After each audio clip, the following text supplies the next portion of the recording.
বাচ্চার ছবি উঠে দেওয়ালে টাঙ্গে রাখে। বাদশা, তুই বহুত বাড়াবাড়ি করতাছস কিন্তু। হায় হায় কালাম, বাড়াবাড়ি কইরে তোর লোক চাপাতি দিয়ে আমার টেন্ডারে বাধা দিছিল। আমি এখনো রাত কাজে ও আমার সামনে দাঁড়ায় রয়েছে। ওই কালাম, আমি এখনো রাত কাজে নাই রে। থাম থাম, এতদিন জানতাম এই টাউনে কোনো টেন্ডার হইলে যেখানে বাদশা আছে সেখানে কালাম নাই, যেখানে কালাম আছে সেখানে বাদশা নাই। এইরকমই হয়েছিল দোস্ত। তুই আমার খালতো বাইরে মারছস, আমি কোনো পুলিশ কেস করলাম না।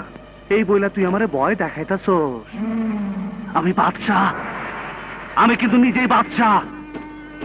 আমার এই জায়গা আসতে কেউ সাহায্য করে নাই, করে নাই, করে নাই। আমার কেউ ব্যাকিং করে নাই। আমি কেন বাদশা হয়েছি ও জানে। আরো আমার বাদশা বলেছে। কেমন হয়েছে কমেন্ট করে জানাইবেন।